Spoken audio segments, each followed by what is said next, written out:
congressional address and his tariffs going into effect today. Plus, how a local art exhibit is hosting dementia classes amidst local art shops and museums facing closure. And Women's History Month kicks off this week and starting celebrations locally and nationally. And a star-studded Sunday night highlighted by one film at the Oscars. All that plus your weather and orange sports coming up on this edition of Mornings on the Hill.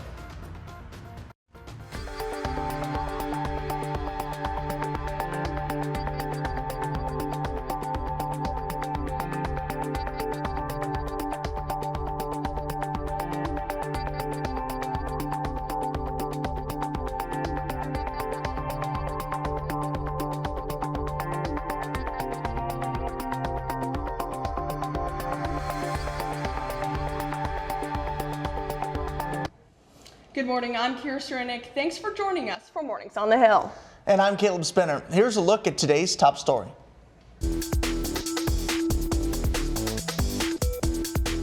President Donald Trump is pausing and reviewing all military aid to Ukraine. The order comes after a controversial meeting with Ukraine's President Volodymyr Zelensky on Friday. The pause applies to all military aid equipment not yet inside Ukraine. Officials say the review is to ensure the aid is, quote, contributing to a solution. The pause could be lifted if Zelensky shows a new commitment to negotiations to the end of the war. This move comes before Trump is scheduled to speak to Congress tonight and as Europe is working to build a group of support for Ukraine. Our Charlie Goldberg has a preview of Trump's address. Charlie? Thanks, guys. Tonight in Washington, President Trump will address a joint session of Congress, marking his first time speaking directly to both chambers since the beginning of his second term in office. This comes just days after the president and vice president's heated exchange with Ukraine President Volodymyr Zelensky, leaving many Americans pretty concerned. According to a senior administration official, tonight's theme of the speech is the renewal of the American dream. The chief executive will highlight his administration's work so far in the term and the major changes he has made since becoming the 47th president of the country. This includes massive overhauls in cost-cutting strategies, international relationships, immigration, and other major changes, bringing either comfort or extreme concern to many Americans, a feeling that has been widespread throughout every single state. President Trump will begin his address tonight at 9 p.m., airing on CBS. Kira, Caleb? Donald Trump is keeping his promise to impose tariffs on imported goods. Our Richard Maj is live at the update desk with why and how we got here. Richard? Thanks, Caleb. President Trump's tariffs go into effect today. Let's take a look at the Trump tariff timeline. He announced the tariffs a month ago and began negotiations. The tariffs on Mexico and Canada were delayed by a month, which ends today. Mexican and Canadian imports now face a 25% tariff. Canada is the U.S.'s largest supplier of gas and oil. That will face a smaller 10% tariff. As for China, they face a 20% tariff. Both Canada and China are responding, setting 25 and 15% tariffs on the U.S. respectively. Now, the looming question is why? For Donald Trump, he wants to bring business back to America. But on the other hand, Democrats say the consumer market is disrupted with prices rising, but the federal minimum wage hasn't risen since 2009. Well, let's look at that consumer market. More than 80% of avocados come from Mexico and more than 60% of maple syrup from Canada. Around half of the 16 million light vehicles sold last year come from the two countries. The tariffs could result in new cars costing thousands more. Almost all phones, among many other things, come from China. Now, tonight, President Trump will address Congress for the first time this term. Expect tariffs to be mentioned. Caleb and Kira, back to you. Increased fire danger warnings have been issued to North and South Carolina, with winds expected to rise and humidity levels expected to drop. This was seen over the weekend in the Carolinas, but this morning we are hearing of some residents returning home after evacuating over the weekend. On Monday, calmer winds gave firefighters in South and North Carolina a bit of a break. No major injuries have yet been reported. Syracuse this morning. Our weather analyst Maya Alicia is outside with more on the recent string of heat here in Syracuse. Maya? Now, There hasn't been a recent stream of heat, but you are in luck because you will not be swerving on those corners. As you can see behind me, we do have snowfall on the ground, but there is no ice. Roads are very clear today, and we have just a bit of wind gusts at the moment. As you can see, my bangs are kind of flying, but let's go ahead and get into that forecast because it coincides with what you just saw outside. It feels like 30, but it's 40 degrees right now with 52% humidity. The winds have calmed down compared to last week, so not too much to worry about for today, and we're looking pretty calm. So you'll have more coming up. Let's get back to you guys at the desk. Strike at New York State prisons is over. A deal was reportedly reached last week, but this morning tensions are still rising. Our Natalie Simonowitz is here with the updates. Thanks, guys. Regardless of the tentative deal that was reached, some correction officers weren't ready to put down their picket signs and are now facing consequences from the Department of Corrections and Community Supervision. The deal highlighted that all employees were to return to work on their assigned schedule by March 1st, and workers who participated in the strike would not be disciplined. However, that does not include any Taylor law fines. Now, when some officers declined to return, the DOCCS Commissioner Daniel Martuscello held a press conference on Sunday saying measures will be taken for those who refuse to return to work, later posting the following on X. My message to you is this is the final push. Tomorrow, Monday, March 3rd, anyone who remains on strike will have theirs and their dependents' health care removed retroactive to the first day they were AWOL, and you will not be eligible for a COBRA. Despite this, officers continue to protest while having a handful that have already been fired for ignoring the deal and warnings. For Mornings on the Hill, I'm Natalie Simonowitz. Thanks for the update, Natalie. Women's History Month is underway. For close to 40 years, March has been designated a month to celebrate the achievements of women throughout U.S. history. This year's theme is Moving Forward Together, Women Educating and Inspiring Generations. It began as a week-long celebration in California back in 1978. The organizers picked the week to correspond with National Women's Day, which is celebrated on March 8th. Up next on Mornings on the Hill, a look at your weather forecast and steps to avoid the nationwide Easy Pass text scam. Welcome back to Mornings on the Hill. Good news for drivers in Syracuse. Some lane closures on I-81 are finally wrapping up. Since Thursday, parts of the interstate have been limited to one lane around downtown Syracuse and near Destiny, USA. But starting tomorrow, everything goes back to normal. Just keep in mind, with the ongoing I-81 construction project, more changes could be on the way. You may have noticed Easy Pass scam texts recently making their way into your inbox. Our Lily Coaches is in the studio to tell us how to avoid this scam. Lily? Thanks, Kira. Scammers are crafting messages that appear to be sent from Easy Pass. The message says the receiver has an unpaid toll. It often asks the receiver to respond or click on a link. Here's how to recognize a fake message. Now, this message is going to be from an international number or a random email account. It will contain a link to an unofficial website and ask the receiver to respond with the letter Y. In contrast, an official message will come from 39769, begin with Easy PNY, and will include a link to an official website that'll either be tollsbymailinY.com or easypassny.com.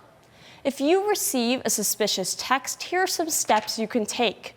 Don't reply or click on any link, block the sender, report the message, and call Easy Pass with the number you see listed on the screen to see if there are any charges on your account. Kira and Caleb, back to you. Lily, thank you. Time to check your weather for today. Maya Elisa is in studio with a look at your full weather forecast. Maya?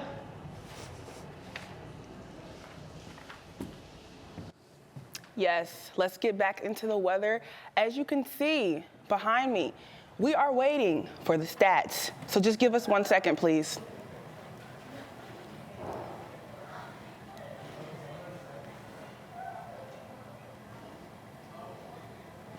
Well, while we wait, as I said before, outside, it's pretty clear. There's no snowfall today, and the roads are very icy, very clear. So again, you won't be swerving on any corners, and you guys will be getting to your destination safely. So the weather is feeling like 40 outside, but it says 30 degrees. So going forward, you'll see a few wind gusts, and that's all. One local retirement home is helping senior citizens brush up their minds through monthly art therapy. Our reporter Autumn Ryan has more information about their latest event. Autumn? Thanks, Caleb. The Syracuse Jewish Family Center's Embracing the Unexpected is helping those with memory loss become healthier, happier, and more social with others. These vibrant paintings are more than works of art. They're saving dementia patients' minds by stimulating brain activity. This particular painting is by Robert Remis, one of many who's being helped with this program. I really like it. It's good for my Alzheimer's because it makes me think creatively and keeps the brain active and going. And I also like the people. Embracing the Unexpected is displaying all the works of the artists at the Gallery Walk at Menor Park. I'm Autumn Ryan for Mornings on the Hill. Back to you guys. The Museum of the Earth in Ithaca could be closing its doors for good. The museum fell short of the $30 million pledge it needed to avoid foreclosure. The missed goal has left the museum's operator, the Paleontological Research Institution, in mortgage default for more than a year. Still, staff is looking for a way to stay open. The recent announcement that Jo-Ann Fabrics is closing nationally might leave many quilters wondering where to shop next. Sean Tessler joins us from across the newsroom to show how the closure can be an opportunity to support a local quilt business. Thanks, Kira. Pick Your Stitch is a local quilt shop located in Manlius. While the employees are sad to see Jo-Ann Fabrics go, they're hopeful it will help them expand their already loyal customer base. This is the best shop I've ever been to. That is Mary Liz Vaselio. She's been shopping at Pick Your Stitch for the past 9 years. Vaselio makes quilts for her grandchildren and local nonprofits. She says the helpful and judgment-free staff sets them apart from any other place she's been. When you ask for help, you don't get the rolled eyes and I'm busy right now, ever. Even though this might be a smaller place. Similarly, the atmosphere inspired employee Vicky Menzel to come out of retirement and work for the business. Coming in here, it was therapeutic to see all the color and the population that comes in here. They're all so nice. It is like a family in here. While the owner, Amy McNamara, is sad to hear about the closure of Jo-Ann, she's hopeful that it will lead to new business. She is also listening to her customers to help make a transition to her place easier. I've been looking at and I've been asking people, what do you go to Jo-Ann Fabrics and, you purchase, so I can try to bring things in here more, rearrange things that I have here so that I can have more inventory. McNamara also mentioned her store has occasional quilting classes and in-store repairs on sewing machines. Kara, back to you. Thanks, Sean. CNY's Women's Network is hosting its 5th annual Women's Summit this Friday. The summit features speakers, workshops, and networking opportunities for local businesswomen. The event is Friday, March 7th from 9 a.m. to 6 p.m. downtown at the On Center. Tickets to the event range in price depending on which experiences are included. Coming up, updates on former Syracuse football players at the NFL Combine. A season ending for Syracuse women's ice hockey, and SU men's and women's basketball clinching a trip to Charlotte. That and more on Orange Sports. Welcome into sports here on Mornings on the Hill. I'm Maria Wainscott. Busy week in sports for Syracuse and beyond. Starting off this morning with an update on the NCAA Cheerleading National Championship. Our Jillian Schumacher is in studio with more. Saturday, chaos erupted at the Kay Bailey Hutchinson Convention Center. When loud noises triggered panic, competitors and attendees at that moment thought this was a potential shooting. Active shooter, active shooter, active shooter. The panic at the NCAA All-Star Championship was caused by a fight inside the arena that caused poles to fall, generating loud noises that led to panic. This event drew nearly 58,000 people, and when chaos ensued, the stampede injured 10 people. With alarms blaring and police sirens wailing, witnesses described the incident as extremely frightening. Many families were separated as people rushed to get out of the building. Not knowing where your grandchild's at and just knowing that you didn't know what was actually going on. I just know what I heard. I know what I seen. What I was feeling at that moment was just pure chaos and panic. People pushing, people trying to get down the escalator, people pushing you out the door. Their injuries ranged from bruises to fractured bones, but none were life-threatening. Speculation on social media claiming the evacuation was due to a possible shooting after a press release stating that Dallas police had responded to an active shooter call. By Saturday, Dallas police clarified there was no active shooter. Now, as a precaution, officials closed the venue on Saturday, but competition resumed Sunday. Police worked with the event staff to ensure a safe environment when this resumed. Back to you, Maria. Thanks, Jill. The NFL Combine wrapped up yesterday, and for Syracuse football, it was a showcase like no other. 5 Orange players earning invites, the most in recent history. But for LaQuint Allen Jr., this moment wasn't just about testing his skills, it was about proving he belongs. Allen didn't just show his talent in drills, he opened up about the struggles that pushed him to get to this stage. A lot of people thought, they thought I wouldn't be done. I was always the underdog. And I just grind every day when no one's looking. Like I said, I'm not looking at any critics or anything like that. I know what I'm gonna do when I get a chance. I'm gonna work. Yeah, for sure. I'm gonna work. And when a chance comes, I'm gonna keep going for sure. Allen's path wasn't easy. A freshman year suspension kept him off the field, setting him back while he watched teammates get their chances to improve. Then, before he could return, tragedy struck. His father was shot and killed. Yeah, definitely a motivation for me to keep going, represent the name. He has the same name as me. Just ongoing and, put on for my family at the end of the day. Just knowing where I come from and how hard it was for them to see me doing what I'm doing today. I know he's looking down, happy today. Allen turned adversity into fuel, becoming just the 6th player in Syracuse history with back-to-back 1,000-yard seasons and one of only 2 players nationally to surpass 1,000 rushing and 500 receiving yards this season. At the Combine, he proved he belongs, posting a 10-foot broad jump and a 35-inch vertical. For Allen, the question was never about talent, it was about perseverance. And now, with his father's name on his back, the next step is clear. The NFL is calling. While Syracuse football was showing out in Indianapolis, another Syracuse team was battling for a championship. Syracuse women's hockey hit the ice for the AHA semifinals this weekend. Geraldine Paglia is live with more. Maria, a shot at the first AHA championship title ended for Syracuse this weekend. After the Orange defeated Robert Morris in the quarterfinals, they moved on to play a best-of-3 series against Mercyhurst. SU brought the momentum from their final regular season win over the Lakers in the postseason, taking the first game 1-0. Charlie Kettle lit the lamp for Syracuse about halfway through the first. Allie Kelly and her defense were on lock the rest of the way. Game 2 was a different story. Mercyhurst picked up 4 goals in the first and second period, making it 4-0. The final frame was a defensive battle, but despite SU's power kill efforts and Allie Kelly standing tall in net, they couldn't break through the blue and green. In its win or go home, 4 minutes into the final game, and Heidi Knoll picked up a pass and snapped a wrister past Magdala Luggan, giving Syracuse a 1-0 lead. The Lakers didn't take long to respond with a shorthanded goal from Vanessa Upson. And Thea Johansson breaks the tie, ripping a shot from the slot. Minutes later, Jessica Chung for SU buried the rebound, tying the game yet again at 2. In the third period, Julia Shaleen scored the go-ahead goal for the Lakers. 2 more goals would get past Kelly for a final of 5-2. A rematch of last year's CHA championship will take place Saturday. While the season is over for the Orange, this year has come with many accomplishments.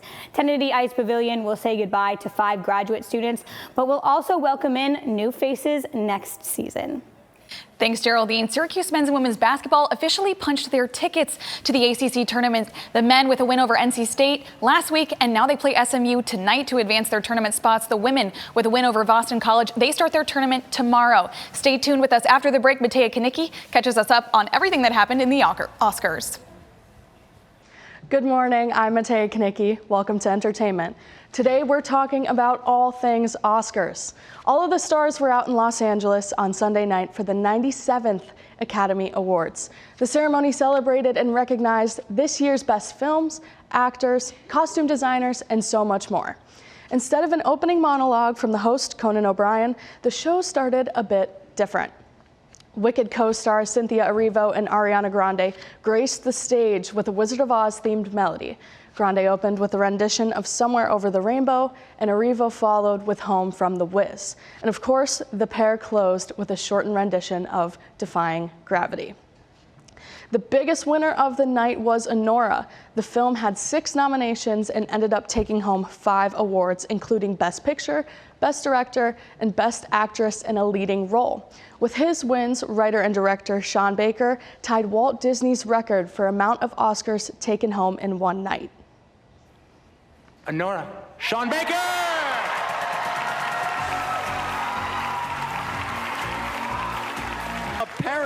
Parents, introduce your children to feature films in movie theaters, and you'll be molding the next generation of movie lovers and filmmakers. And for all of us, when we can, please watch movies in the theater. And let's.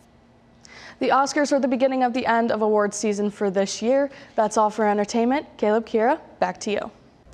Thanks, Matea. I did not watch the Oscars, but what I did see was Timothée Chalamet's bright yellow suit. Yellow is my favorite color, so I was excited. And I did see, too, that Adam Sandler brought back the Chalamet from his earlier, what was that, the Oscars? Yeah, he definitely. Something like that, one of those award shows. He definitely always brings the fun. I love seeing the different variations of clothes, but that's going to do it for us today here on Mornings on the Hill. I'm Kira Saranik. And I'm Caleb Spinner. Thanks for watching, Orange Nation.